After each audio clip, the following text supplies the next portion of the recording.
קודם כל, איך זוכרים שהפשפש עלה למעלה? שנחל צאלים הוא הנחל הכי קרוב למצדה. ולמה יש שני נחלי צאלים? שני צדיקים. רגע. צאלים ומצדה. כי בנחל צאלים יש מעיין שנקרא עין ענבה. איפה הוא? יש בו עין נמר, שזה המעיין שבו היינו, ויש מעיין נוסף שנקרא עין ענבה. עין ענבה היה המקור העיקרי שממנו חילות המשמר הרומים שצרו על מצדה, מעין ענבה הם היו לוקחים את המים שלהם, כי לא היה פה שום מים זמינים אחרים בקרבת מקום. בעין ענבה יש מים, לא כמויות אדירות, אבל הרומאים גמרו אותם. מספיק, בשביל הרומאים זה מספיק. לא יש שותים הרבה גם אז. שותים יותר יין. יש פה מעיין נוסף יותר גדול שנקרא עין נמר, שהוא יותר עמוק בפנים, גם בו הם השתמשו, אבל עד עין ענבה הם סללו דרך. אנחנו מתחילים את הטיול בעלייה להר הזה.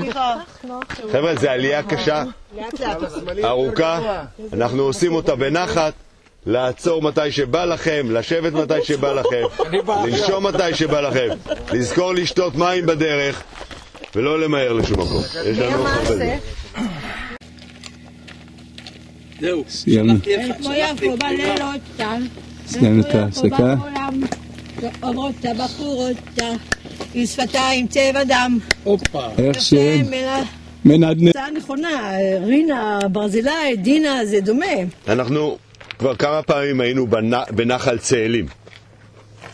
פעם אחת בטיול השיטפונות, נסענו לחפש שיטפון, באנו אחרי שעצרו אותנו פה באיזשהו מקום, בעין בוקק, עלינו לערד, ומערד נסענו דרך בקעת קנאים והגענו לבירקת ספירה, ושם ראינו את השיטפון. זוכרים? איפה ערד? זה בטח טר ואני היינו וראינו את המפל. זה ערד. הלכנו לאיבוד וראינו את המפל זה היה לפני שנתיים? שנתיים. כמה שנים לפני זה, אני לא זוכר מתי, 2-3 לפני זה, אנחנו עשינו את המסלול של נחל צאלים. באנו וישנו, לא ליד בירקת ספירה, ישנו קצת יותר למעלה, לא משנה. ואחרי זה עשינו את המסלול מבירקת ספירה, דרך נחל צאלים, עין נמר, וסיימנו פה בחושך. אקרם בא אלינו לפה, עד קצה השביל, ואסף אותנו פה.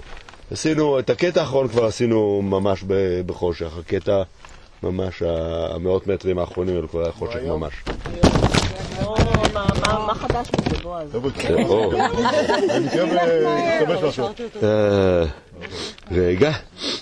טוב, ופעם נוספת עשינו את החלק העליון של נחל צאלים, שמתחיל ליד ערד,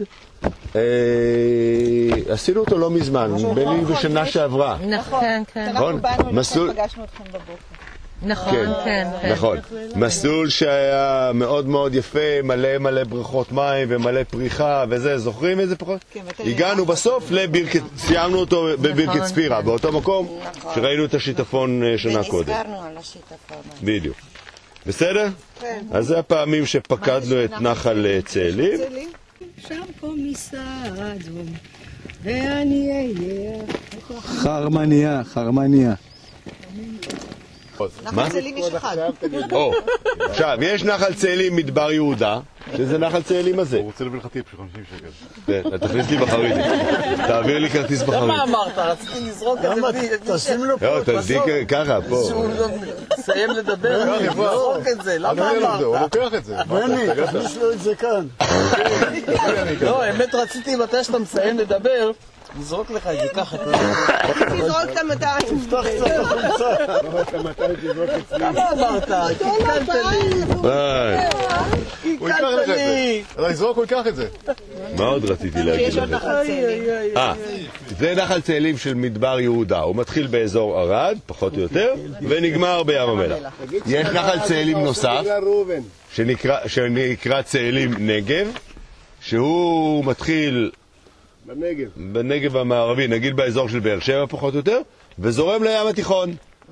הוא כל שנה יש לו שיטפונות, והמסלול של הנתיב שלו עובר במקום שעשו לו מעבר עירי כזה במקום גשר, וכל שנה יש שם עוצרים את התנועה וכל זה. מדי פעם הוא גם לוקח כמה ערבים איתו, לוקח אותם לים.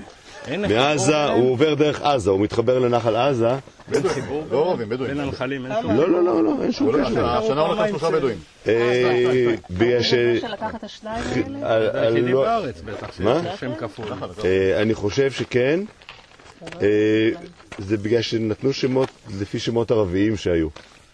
והערבים נתנו להם. הסיבה שהוא לוקח רק ערבים? מה? הם גרים ליד המים. בגלל שמות הערבים הוא לוקח רק ערבים?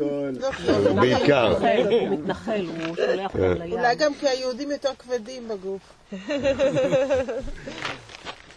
להפך, עם יותר שומן, עם יותר צפים במים. היהודים לוקחים אותה בגזים. תמיד הוא מלך את הדגל הזה. את היהודים לוקחים בגז. אורי. שאלות, טענות, בעיות, סעדים וכלכלה.